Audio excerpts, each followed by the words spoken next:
At this moment, I'm trying to start sourcing books using Zen Arbitrage. Then I want to expand to other models that you mentioned in your course, such as 888 locks and wholesale sourcing.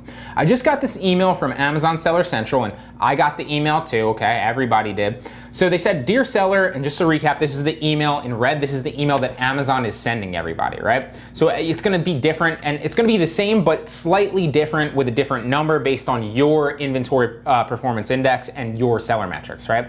So it says, "Dear seller, we are working to manage inventory performance to ensure all products have space available during peak. To enable this, we are changing the IPI, or Inventory Performance Index, right, threshold requirement to 500 now." So that's the change, okay? Now it's 500. So sellers below that 500 IPI will be subject to limits, okay? Effective August 16th, 2020 through the end of the year, okay?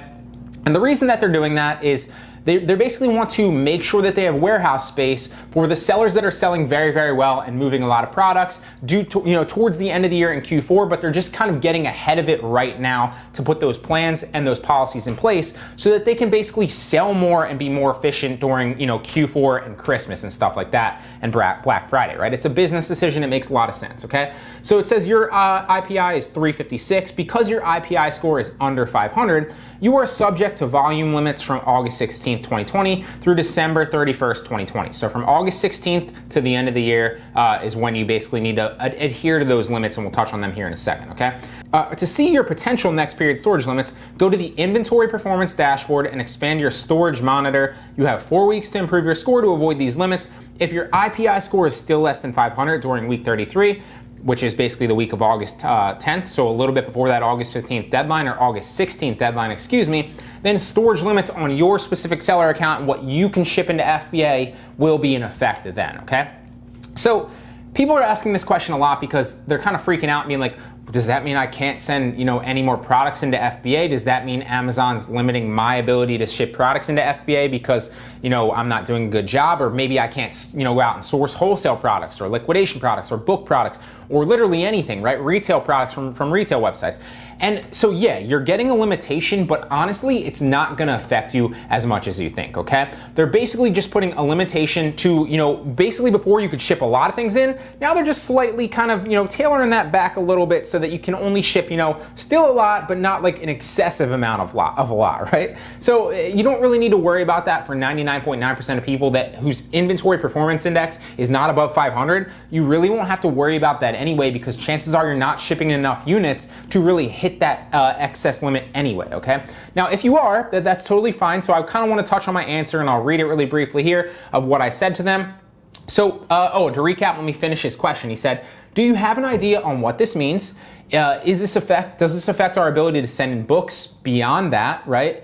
As of now, he's waiting for 100 books to come in, and then he needs his shipment to send them into FBA. If all goes well, he doesn't know what will happen after that." And he's basically asking a bunch of questions on that. So basically he's assuming that, or he's worried that he's not allowed to send those 100 books into FBA because of the potential storage limits on his account, okay?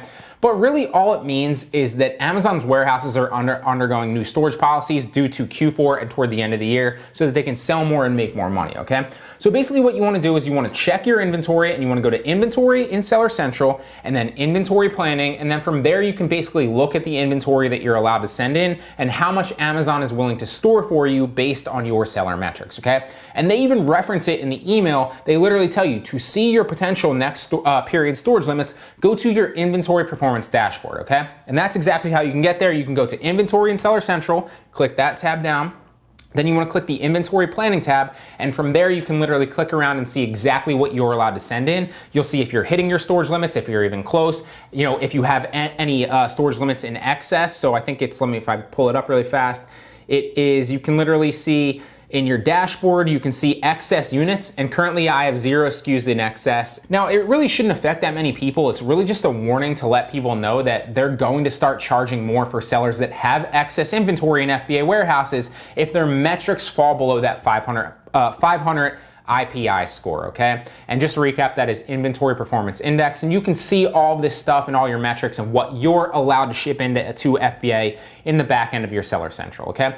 So just make sure you're cognizant of those numbers and you're, staying below your limits, and it won't affect 99.9% of you. It's really kind of just a warning email. Amazon always sends out these like policy emails. It's like, hey, we're updating our policy, or hey, we're doing this now, and 99.9% of them really won't affect you that much, so it's really not much to worry about.